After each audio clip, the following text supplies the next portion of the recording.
sort of give you a little dopamine hit every once in a while because someone liked or commented. It's a social validation feedback loop. Swipe right if you love me, and I'll hold you tight. Never sign off of me, don't unsubscribe. Welcome to Neighborhood Comics Convo. My name is Lee, and I'm the managing partner at Neighborhood Comics in Savannah, Georgia. We've got a caffeine-fueled episode today, but before we jump in, I want to remind you to come visit us at 1205 Bull Street in Savannah, or shop the store anytime from anywhere online at neighborhoodcomics.com. You can also follow us at NBRHD Comics on all the social media platforms. All right, now that that's out of the way, let's get on to our chat with Keith and Savannah's own Poor Boy Coffee. Keith, thanks so much for joining me today, man. Why don't you introduce yourself really quick for the folks listening at home? Okay, I'm Keith Baudry Smith. I was born and raised here in Savannah, Georgia. I've done a little bit of everything throughout my life. I've been a barista, bartender, cigar salesperson, painting instructor, librarian, electrician, car salesman, tour guide. I've done a lot of everything. So I finally ended up as a coffee shop owner, an artiste, I guess. And so here we are. I love that resume rundown. Like there's not that so many people much. you can talk to that have that much life experience, and you got a lot of time left on you. There's a lot of wear left on these tires. So We the like to fact that think you've so. done Yeah. So the fact that you've done this much so far is incredibly impressive. So you mentioned you're from Savannah. Did you go to high school here, grow up here, that whole nine? Mm-hmm. Yep. Born and raised. I was born at Memorial Hospital on Waters. Yeah, so I grew up here. I went to high school here. I graduated from college at a small for-profit university here in Savannah. That narrows it down. Yep. I know. But That's so funny. I've loved it. It's small. Most people leave. Most of the people I grew up with have flown the coop. They're gone. But yeah. Well, the great thing about Savannah is that it's this interesting size. Like you said, it is small, and I'm sure if you grow up here, it has a significant difference than when I say it's small, right? So I grew up in a town with like 10,000 people. So Savannah is a big city compared to where I grew up. Okay. No, yeah, I've lived other places. I've had other experiences, but that idea of being in a town where, like you said, you went to high school, you grew up, you were born here, like a couple of blocks away from where your coffee shop is right now, which is pretty crazy. And what has kept you in Savannah all this time? Man, that's a great question. Family. I have a lot of family here, a lot of roots. That's really it. I mean, I love the history. I love the beauty of it. Savannah's one of those towns where the more you leave, the more you want to come back. Just because you go somewhere else, and like as a kid, it took me a long time to appreciate kind of what Savannah was. Like I'd go to other towns and be like, where's all the trees? Like I don't, like, what is this? Like I'm confused. So it took me a while to really appreciate it. I hated it growing up, but as I got older, the history and the squares and all of it really like grew on me. So yeah, so my wife and I came here as adults. Like work brought us here 20 some odd years ago, and we said it a lot then, and it's just continued to kind of be reinforced. It's nice to live in a place that people want to go for vacation. Like there's something really cool that kind of trying to look at it through an outsider's eyes sometimes does make it seem really fresh and new, and not not all the things that we take for granted, being close to the beach and, like you said, the squares and the trees and the history of downtown, the good and the bad that all goes along with that. So it's interesting to me for you as a creative person. And I think that as we listed those previous jobs that you had earlier on, several of those pop out as being, okay, well, car salesman versus painting instructor. Like there's some things in there, and not that there's not an art to communicating with people, to helping people make decisions, to be a trustworthy person in their kind of dealings. For a lot of people, that may be the biggest purchase of their life, and so I think that's really interesting to see how you've balanced being creative, being an artist, and then also being a business person.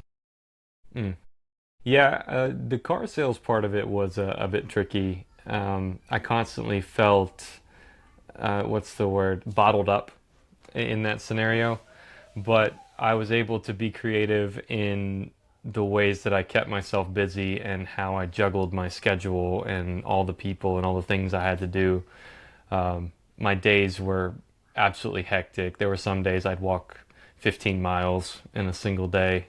And it was one of the most exciting times of my life, honestly, just because of the pace of it all. But I like the relationships that I have with my customers these days, and that's what brought me back to coffee to begin with, was the relationships and how you interact with the people you do business with. Out of all the careers I've had or tried to have, I guess, the environment and the atmosphere of a coffee shop is what brought me back. It made me, I was like, you know what, I could invest in that. I could do that for my life and be okay. I'm really lucky to live not very far away from your shop. And so I was able to, just on my regular commutes, out running my errands, saw it begin as the coffee trailer, that you had set up. Walk me through what that original little, that plan for the original business was, and how the trailer kind of like played into what Poor Boy is continuing to develop as. Man, it's, what was that, 3 years ago now for me? Yeah. So, and it feels like a whirlwind to look back on. So I guess I'd start with, I was unhappy in car sales. I knew that I wanted to do something different. I was tired of the interactions I was having with people and how that was working for me. I knew I couldn't do my tours anymore. I was a ghost tour guide downtown.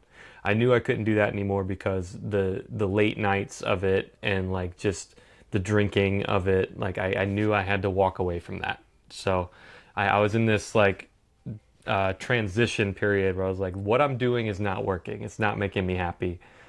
What am I going to do next? I don't have any money to invest into anything, but what can I do? In selling cars, I learned a lot about credit, approval ratings. I learned how to get into finance a little bit. So I used that knowledge and I leveraged that knowledge to take out a personal loan, to get a startup business loan, to do a lease to own on some equipment. I ran a Kickstarter that got me the extra $5-6 grand that I needed, and really just pushed across, and with hardly any money out of my own pocket, just started this coffee trailer. I knew it's what I wanted to do. I drew up like some sketches of things, and I started buying the trailer and working on putting it together, the blueprints and all that sort of thing, before I even knew the brand, before I knew what I was going to call it. I just knew that I wanted to do this trailer. And the branding came after, it came later, it hit me, and I kind of ran with it. But that's kind of how the trailer started. It was a necessity in that I knew that I wasn't happy. Something needed to change. So I figured out a way to make it happen. So where does your passion for coffee and coffee shop culture come from? What was that catalyst for you? Did you have some places that were inspiring to you that you had been to, or were you looking to create something new whole cloth? So I spent my college years, probably about 4 years, I worked at Cup to Cup Cafe,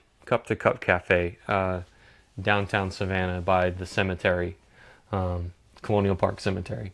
I spent about 4 years working there. Those guys are incredible. They're great people. They also roast their own coffee. It's the coffee I use nowadays. I buy their coffee and sell it in my shop.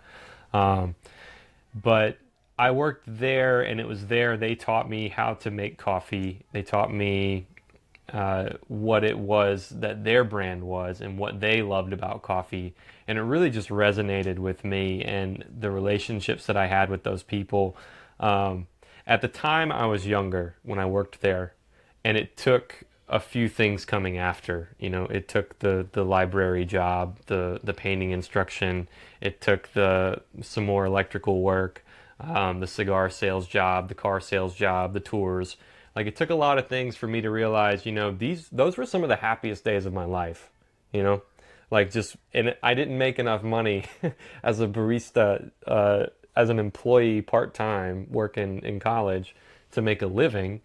But I'm able to make those ends meet now that I'm on the other side of it, you know, and I'm managing it and I'm running it and I'm doing it all. And I think I'm able to kind of offer, and it's nothing against Cup to Cup at all. They did everything they could to help me out. I was not the best employee, honestly. But it's just that as they have grown, they've been able to offer more money to their baristas, and now me, as in my job, I'm able to offer more money to my, you know, and kind of be the person that I needed, you know. That's kind of where it started, was in college. The owner of that coffee shop, James, took a chance on me and hired me. I showed up in a tie, and he was like, "You got the job, man." So, and Love yeah, it that. changed my Yeah. life. Yeah, I feel like that is one of the biggest benefits of running your own business, is that idea that you can pay a lot forward to your employees. That, you know, you're coming from a place where you know how it was for you, and lots of circumstances may have dictated that. But now you're in a position that you get to kind of set the terms. And obviously it's hard. You've got to think about all of your other costs that are going into running your business.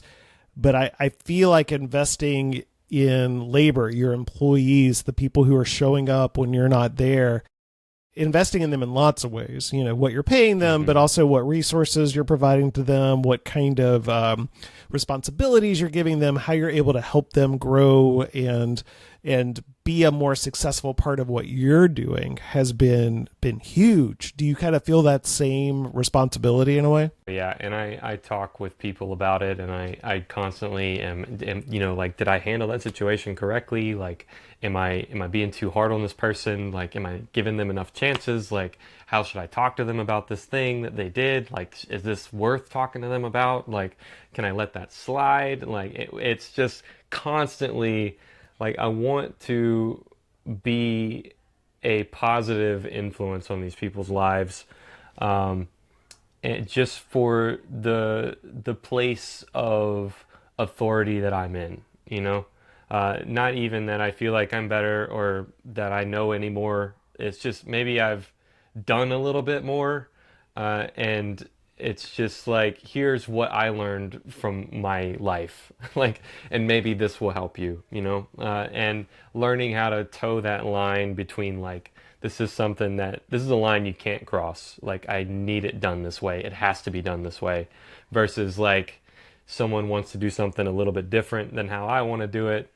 Now it's like, well, they're not doing it wrong.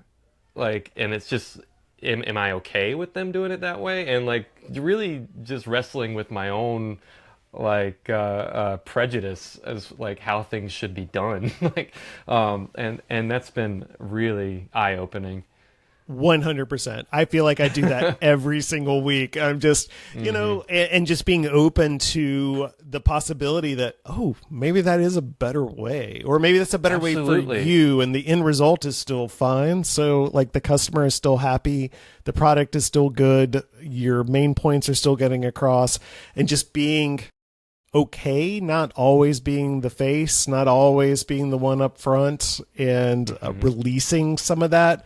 It can be really, really hard when it's like your baby, you know, when it's something that you have invested so much time and effort and money and into.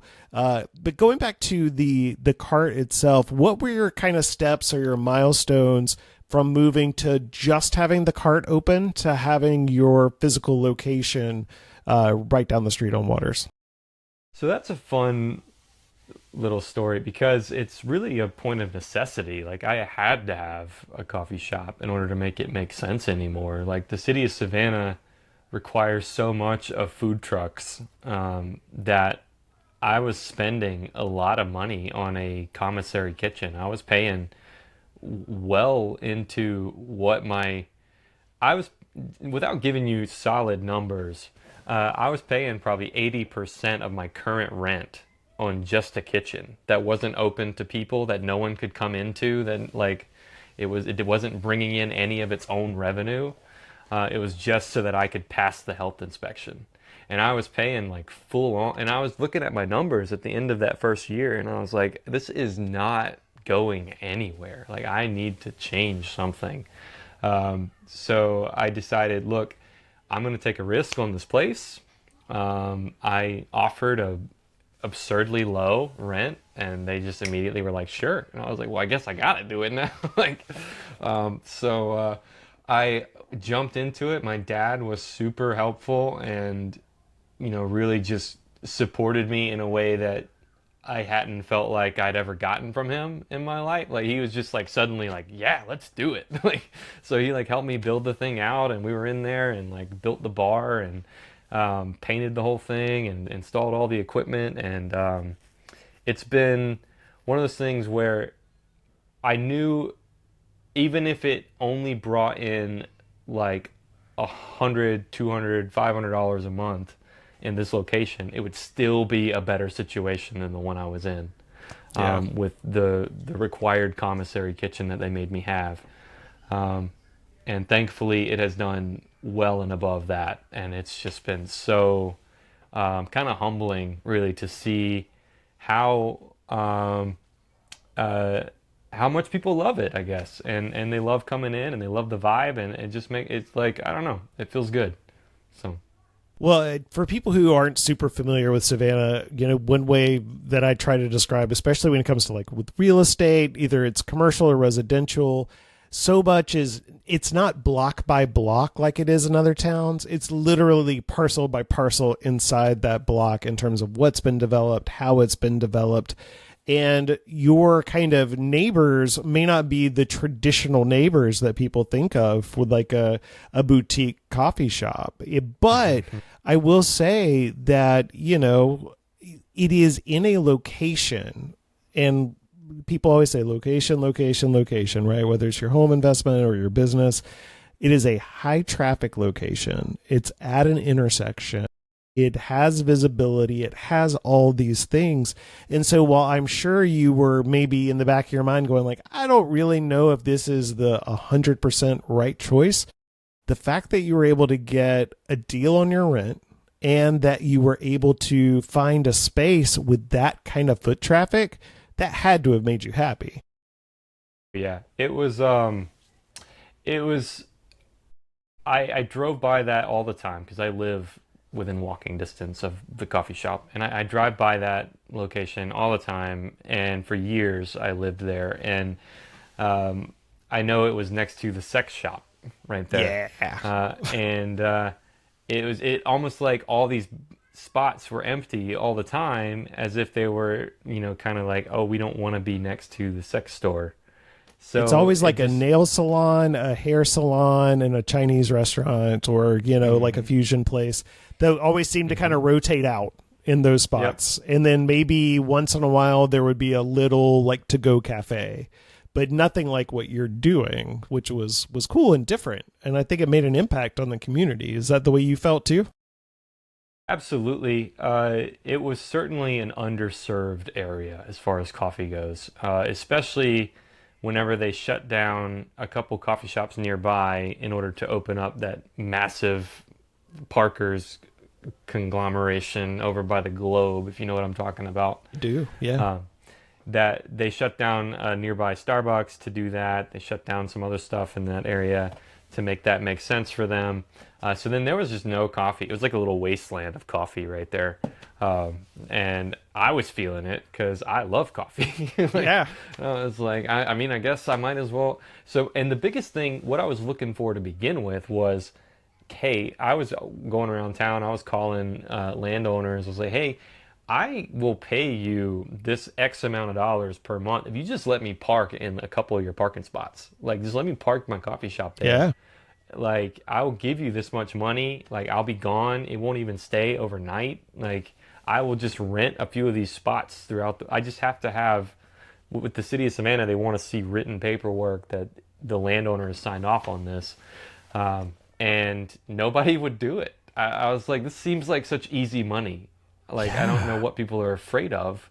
If there's some kind of liability, it's like, I have insurance. Like, I don't, like, what's the issue here?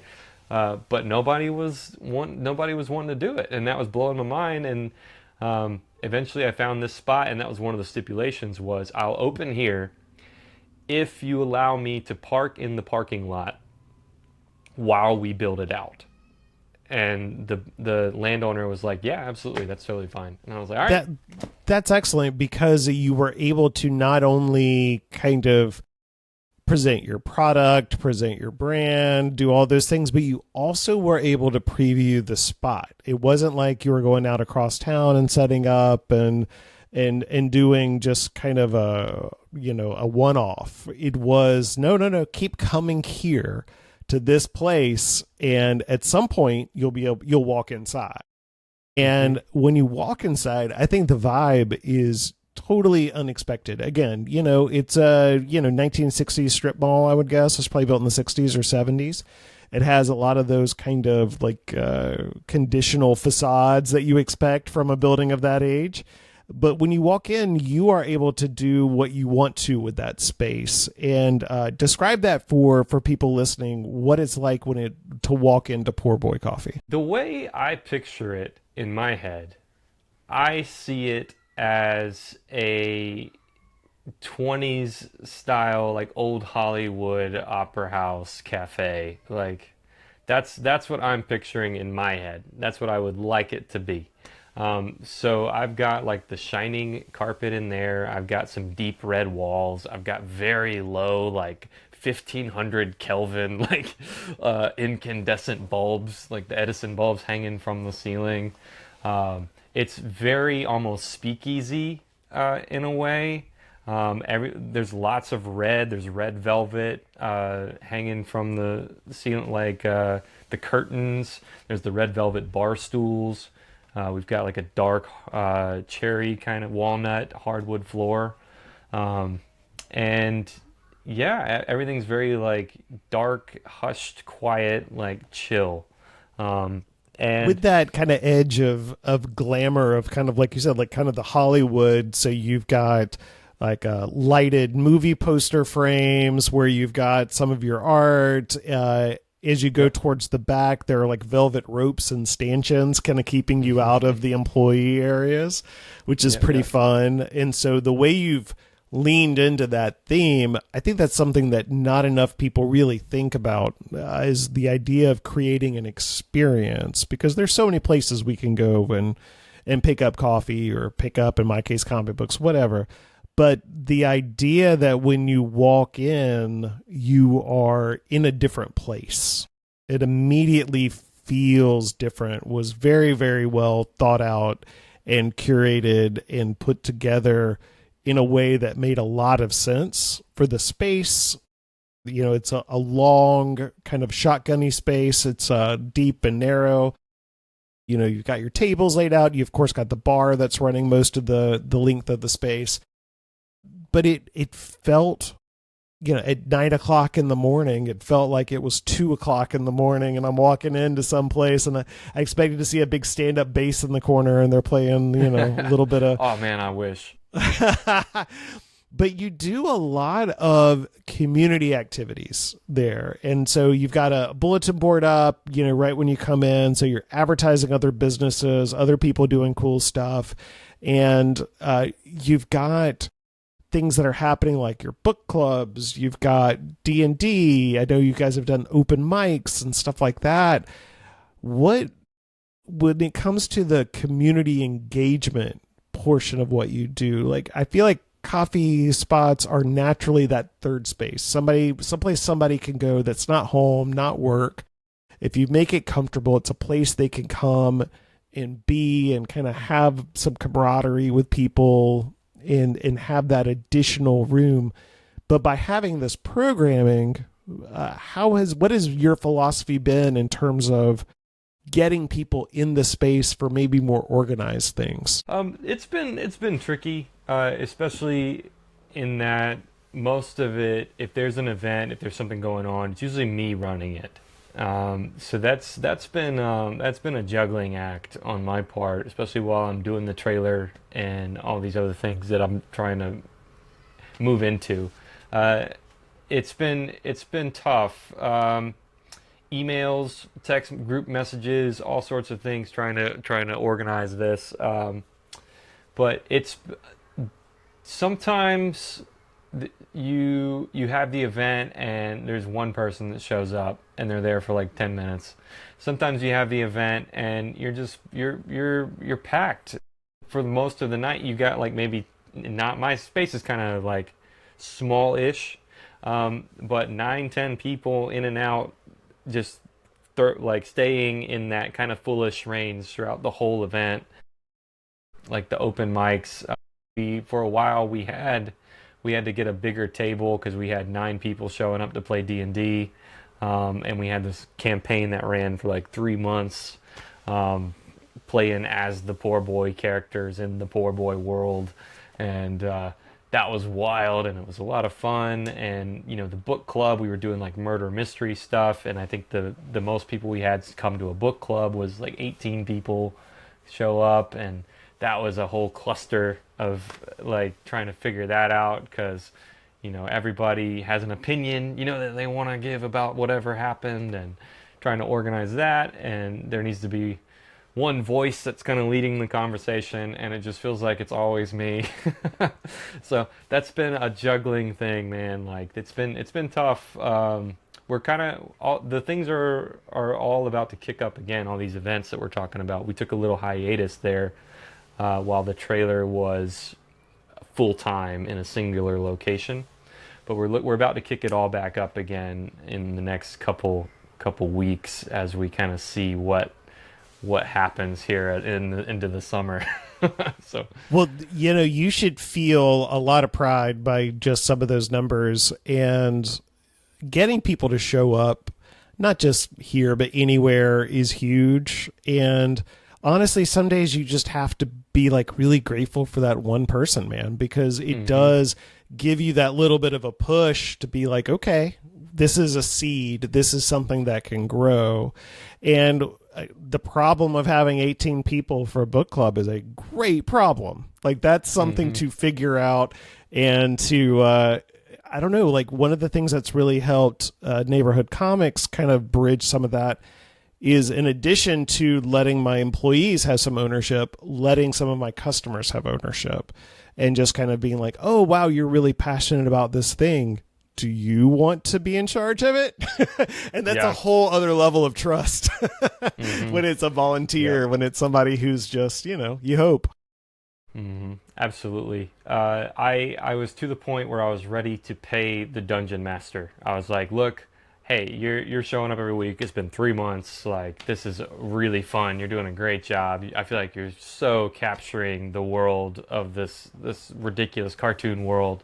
I was like, I will pay you. Like, you come in, you spend time doing this. Like, I'll give you a weekly like kind of salary to do this. It's not a lot of money, but I mean, it's certainly like it helps.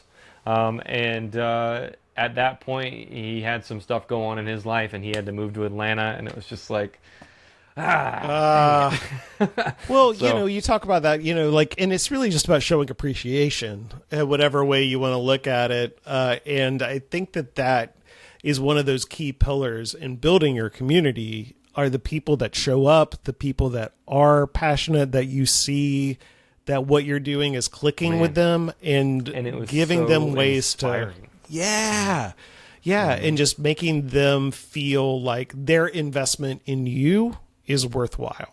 That this is something that they can get back from. The Dungeons and Dragons campaign, that made a huge difference in me, in that seeing other people kind of interact with these characters I'd created, give voice to these characters that I'd created, like role play these characters, like fall in love with the villains and the story arcs and the plots that we had kind of put together for all these characters, and seeing it all play out like in real time just inspired me. Like it put so much like it made it feel so real, you know, whereas it's just been living in my head for so long. And to see it kind of breathed life into, you know, and that really inspired me and made me sit down and think like I might have something here. Like if people are really resonating with this world and these characters so much, like there might be some stories here that we can tell, you know. Well, that's we talked about the physical space a little bit and what that vibe is, but you've been talking about the characters here in the D&D piece, and I think now's as good of time as any to kind of bring up the fact that you've created this whole universe of illustrated characters that have personalities and distinct looks, and you're using it for more than just your logo. You're using it to really anthropomorphize these coffee cups and different kind of like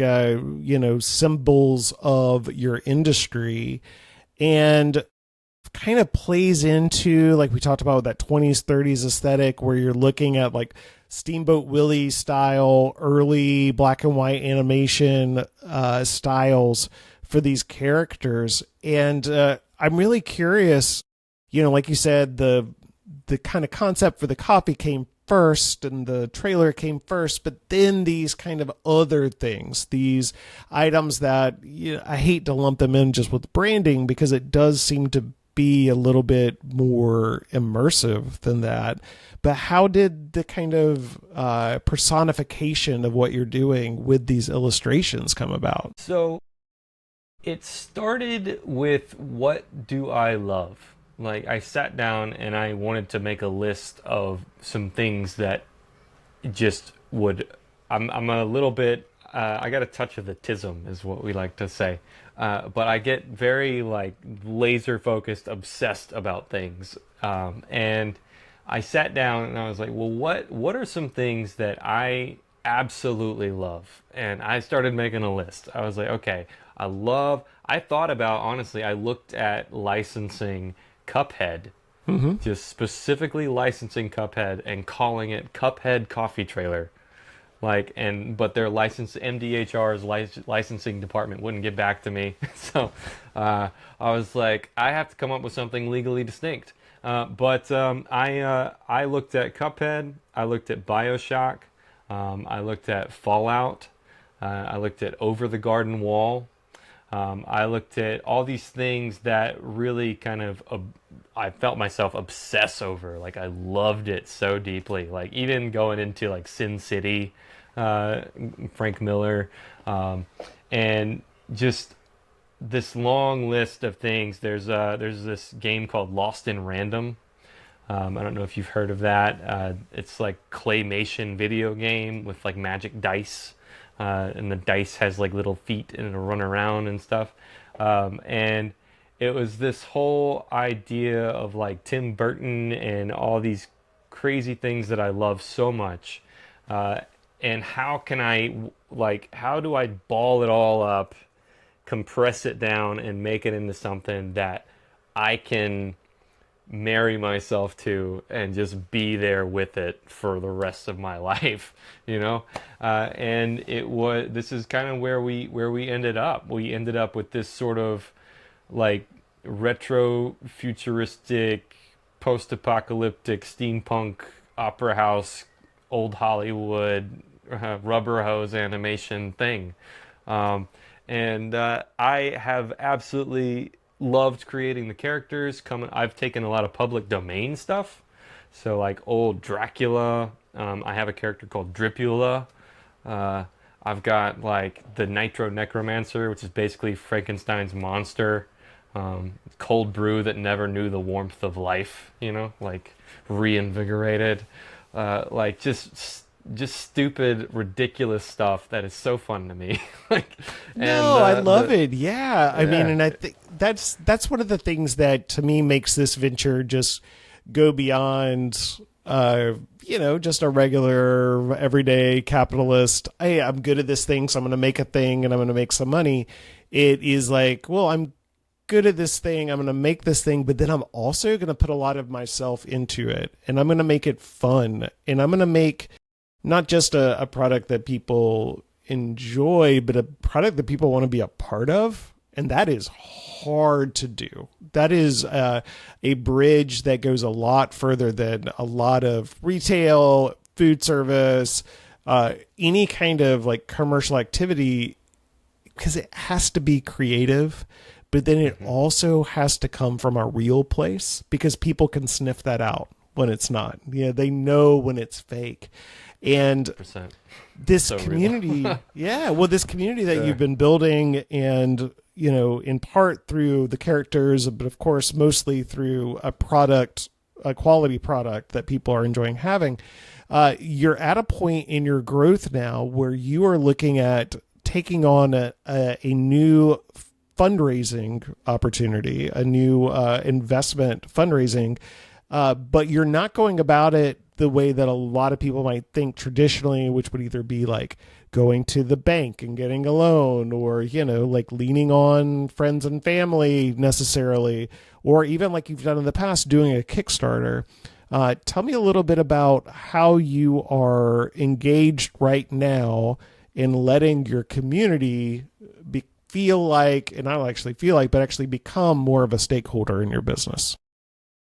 Oh, see, that's tricky. I've been working on that. You're talking about, you mentioned how hard it is to make something that people want to be a part of. And I've been really wrestling with that, because it's this juggle between like people love it because they love the coffee, right?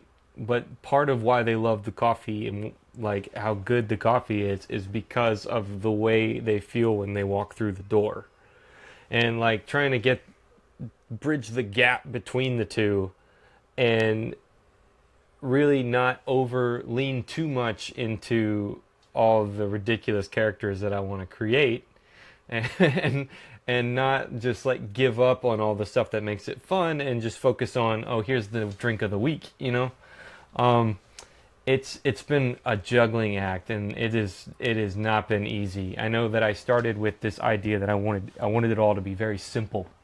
I wanted it to be very easy. Like I got tired of walking into coffee shops and people being kind of rude and like kind of like baristas that were maybe a bit like uppity, like that feeling. It didn't feel good to me when I'm trying to check out and you're talking to me like maybe I don't know what it's like. I've worked in coffee a long time, man. Like, can you just make the drink, please? It's like, and I hated that, and I wanted to get past it. Like, how can we get past that and just provide this thing that everybody loves in the easiest way possible, like this lowest barrier to entry? It doesn't need to be this very confusing thing. Like, that was one thing that I really, it's like simple. Let's make it simple. But now I've been complicating everything with all these crazy characters, and I've been trying to fundraise because there are so many ways that I would like to grow this business. Like we were just talking about, this is something that I like deeply love. Like it's a part of me for sure. I have just all these stories that I want to tell about these characters. And it's a bit of like a trust thing at a certain point. It's like, do people trust me with their hard-earned money that they work hard for? Do they trust me to give them something that's worthwhile to them, And that's been tough. It's been tough to try to convince people that I can. And it's like all I really know to do is to keep doing what I'm doing. And if people like it, then the success will come. Like, if you build it, they will come. Like another movie, that Grayson Stadium kind of. But anyway. And so what you're doing right now is you're working You're using the honeycomb credit program. And if Yes. folks go to poorboycoffee.com, and poor is spelled P-O-U-R, you'll see the pop-up right away. You'll see that there's a chance for you to invest. You've got a great video that explains what you do far better than I could do. So there's a great video there to see a little bit about it, that you're raising money to kind of help pay down some of those startup costs, which are really burdensome. And then, like you said, do some things that are more fun. That's going to free you up the capital and the headspace to invest in some things that, are going to make your tent bigger, but aren't necessarily some of the core principles of running a coffee shop, right? It's very creative venture, right? And like that's that leap of faith that people have to take. Like that I'm asking people, not that they have to, that I'm asking them to. But with that, if we can fund 60 grand, and that's the goal, that's about where I am as far as debt.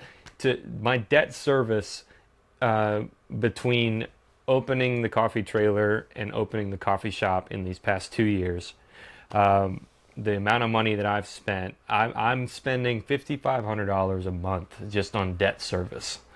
If I were able to refinance all that, because the lending practices, Lee, are so predatory, man. Yes. They're so bad. Like some of these are advertised as 35% with extra fees, and it ends up being around 60-70% APR, and like I am just coming out of coming unglued trying to pay it all. Well, honestly, I think that's something that's really important to talk about, because I'm in the business of fun. You're in the business of fun. It's like we both sell things that you don't have to survive. We're selling them at a price point that you don't have to pay to survive, or whatever, however way you want to look at it. We're not the electric company. We're not the water company. We are nice to haves, not have to haves.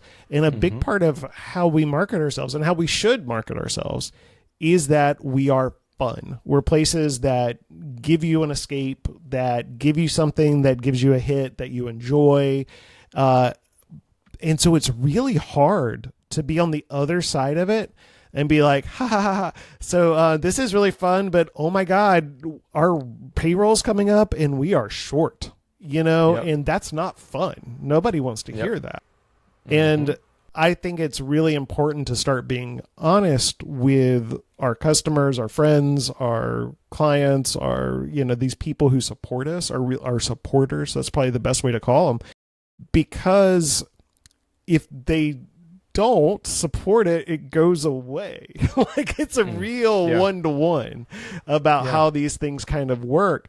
And with this kind of investment round that you're doing, like if you're doing a Kickstarter, you've got rewards that you provide at the end of it. So it's like, oh, I'm going to pay $100 and I'm going to get a t-shirt or whatever the rewards are. And with this, it's a little bit different, because the idea here is that you make a return on your investment, right? Like you actually, the goal is to make money back on what you put in. That is the goal. Yep. So that as I'm paying interest, the money that I'm paying back is being paid to individual investors quarterly. So I pay month to month to month, and then every quarter, everyone who invested gets a return on their investment. So that by the end of it, they've made around 120% of what they initially put in over the course of 3 years, and I think it's an attractive thing because like I know where my company's going, and I know that I'm not going to stop, and I know that I don't necessarily, like, I'm asking for the money. I don't need the money. Like, I will be okay. We will be okay. We're not going to shut down. I'm not trying to create any sense of urgency, like, keep us open, It's more like, help us do the things that we're going to do on year 5. Like, let's do them next year. Let's do it year 3, Like, why wait? Like, let's get there now, But if I don't do it, that's okay. We'll still do it. It's just gonna take longer to get there. I gotta pay off all this debt, man. Like, 100%. And I think yeah. that's about being really disciplined too, because there is so much of being a business owner. If you have that creative spark that you want to do, you want to do it so bad. But there's so much money that you had to pay just to exist in this world.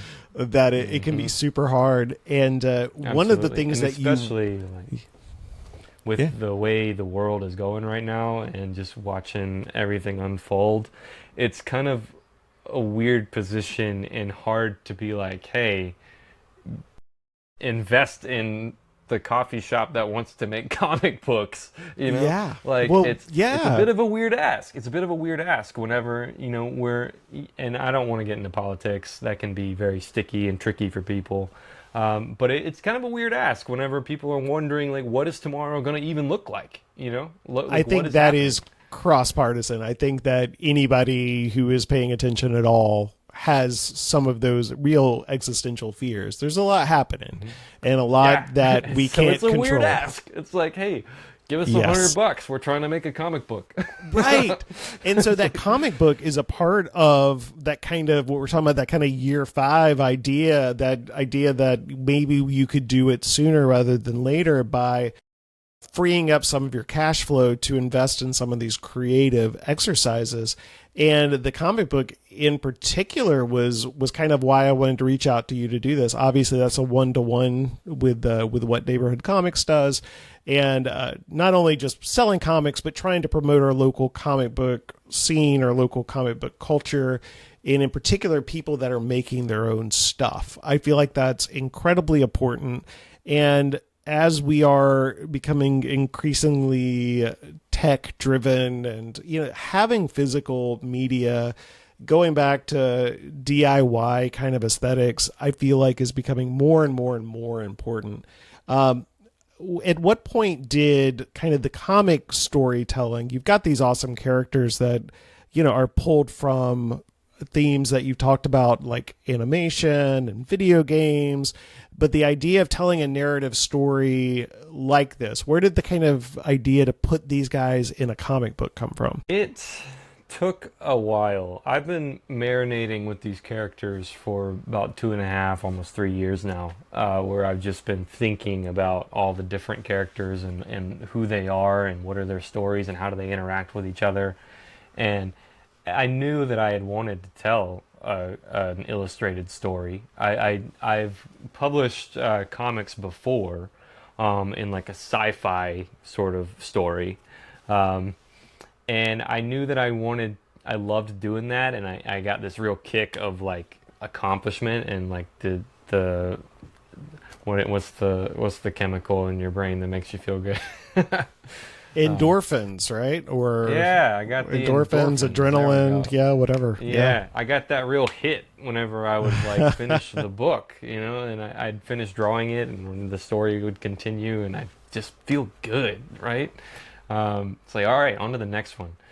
So I knew I wanted that, and as part of what inspired me to really, what I was scared of for a long time was I really love this coffee shop and I love what it's becoming and I love what it is, and I was scared because I don't want to canonize the wrong iteration of this character, and I don't want to do it wrong. Like it's all so delicate. It feels like the balance of like how it looks when you walk in and the way it feels and the names of the drinks and how and it all feels so delicate, like anything could just break the illusion.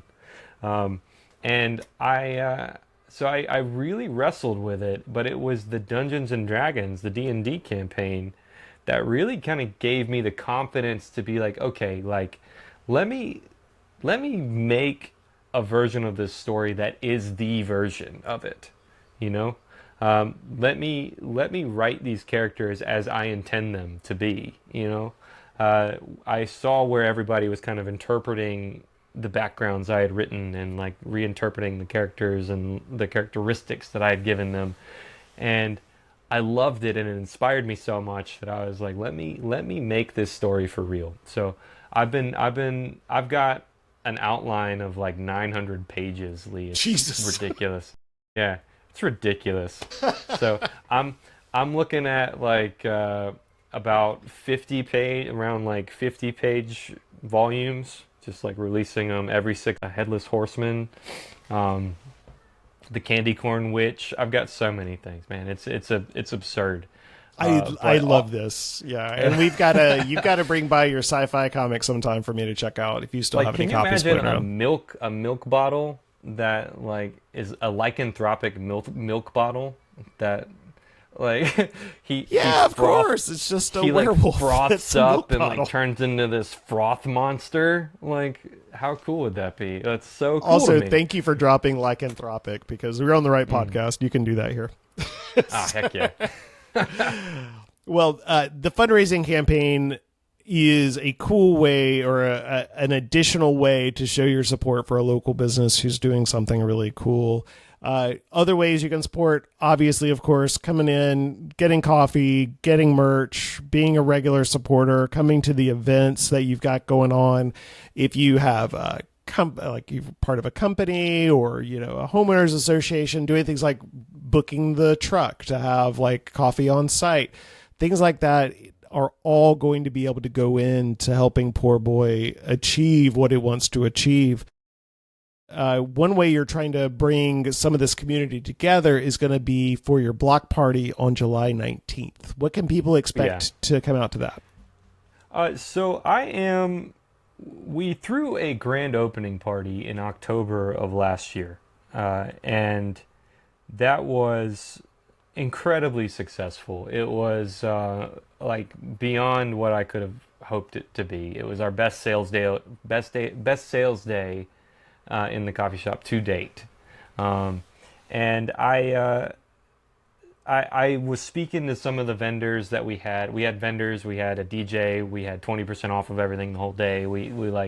I set up a little booth, and I was just doing. At the time, I was raising money for Hurricane Helene relief, and you could donate $5 towards that, and then I'd just do like a quick sketch of Poor Boy doing whatever you asked. So I would draw some ridiculous things that people wanted. Like somebody wanted a Poor Boy wizard, and I was like, "Here's Poor Boy casting fireball." Like, I don't care how big the room is, I cast fireball, that sort of thing. And people loved it. They absolutely loved the vibe of the coffee shop. They loved being there. We had like a little street party. There's an alley out back behind the coffee shop that we opened up to like vendors, and we had a DJ back there. And it was people loved it, and a lot of the vendors wanted to come back. They were like, "You need to do this all the time. Like, this is really cool." So we've got this fundraiser, and I was thinking, like, we haven't done one of these in a while. This might be a good way to drum up some interest and really get the community rolling again. And I know that, like we were talking about earlier, life is feeling a little bit stressful. In ways people aren't really sure what's going on. It might be good to just have a day where, like, I don't know, you can go to the weird cartoon boudoir coffee shop and just see what's going on with the vendor. We got a couple really cool vendors. Debbie is going to be there with Slam. I don't know if you've heard of Savannah Local Artist Market. Yeah. Debbie puts on Slam every year, and I'm lucky to be the coffee shop in her neighborhood. She comes by, and she loves getting coffee from me, and we talk, and she was able to get me some great vendors this year that we're about to start rolling out some announcements, some advertisements. But you'll be able to get paintings, jewelry, postcards. Brother Bruce will be there with like some stuffed, like little voodoo looking character and things. It's gonna be really cool. And then I'll be running like a raffle, and if anybody wants to invest in the honeycomb thing, we're gonna do a few like promotional activities around that. But even if you're not wanting to participate in the fundraiser, like, that's okay. Like, you can come hang out. Like, Yeah. I would love that, and I love meeting people. And what makes me feel really good is whenever people are like, man, this is so cool. Like, this is really cool. Like, that seems to be the running reaction when people walk into my coffee shop. It's like, this is so cool. And like that hits a nerve in me. Like, that makes me feel so good. Like, it's like like seeing my son being born, and then like somebody random stranger like saying my coffee shop is cool. It's like right underneath it. You're preaching to the choir, as they say. That is, it still is buzzy. It still Yep. makes you feel like you're doing something. It's like, thanks, man. Like, And it never fails. It's on the day when like a million things are going wrong and everything every is day. due. Is that every day? And then it is. But it's in the middle of that one person comes in and goes, you get to do this? Whoa, Yeah. and you realize, okay, yeah, it is hard. And, maybe I am underwater, but you know what? I'm learning how to swim as a part of it all. What's the best way? So we talked about poorboycoffee.com. Shout out your social media. I'm guessing that's where you usually are going to post things like your vendor announcements, stuff running up to the investment campaign and the July 19th block party. Definitely. Most of it's going to be happening. I'm going to be announcing all that at poorboy.coffee on Instagram. So there's a couple Poor Boy coffees out in San Francisco, but my IP attorney, we're working on that, and I'm just kidding. Yeah, poorboy.coffee on Instagram is where I'm going to release all that. I've got a Facebook for the mobile barista. I've got an Instagram for the mobile barista. I've got a Facebook for the coffee shop, but all these things are kind of like tertiary. Like, I really focus on the Instagram for poorboy.coffee. So that's where you can follow us and get the freshest information. And the physical spot for folks in town or visiting Savannah who want to go check it out, it's going to be at the corner of Stevenson and Waters, kind of in the midtown, just a little bit south of Durin. Across from the CVS, you're next to Bird Cookie Company. There's a lot of cool other local businesses. Our friends over at Bowtie Barbecue are just down the block. So lots of good stuff to check out in that part of town as well. But if you are coming to Savannah, add Poor Boy Coffee to your list. Keith, this has been a pleasure, man. It's been nice chatting with you. We've been trading messages and everything else. I missed you in the shop today, but I had a delicious cold brew. Definitely will be back up in there, and I really appreciate your time tonight. Love that. Thanks, Lee. I really appreciate you having me on. I've had a great time, and I look forward to shaking your hand someday soon. Virtual. Yeah. Thank you for listening to Neighborhood Comics. The show is hosted by me, Lee Heidel, and produced by Neighborhood Comics. Come visit us in person at 1205 Bull Street in Savannah. You can shop the store anytime at neighborhoodcomics.com or visit and share our social media profiles at NBRHD Comics. Our theme music is provided by the excellent Ditka. You can support them over on Bandcamp. And speaking of support, in addition to shopping the store, you can also head over to our Substack, nbrdcomics.substack.com, in order to purchase a subscription. With that subscription, you get access to exclusive posts, and you get to comment and have extra feedback with us, just as an extra way of saying thanks and showing a little bit of extra support. Thanks again for listening, guys. Keep reading your comics, and we'll see you next time.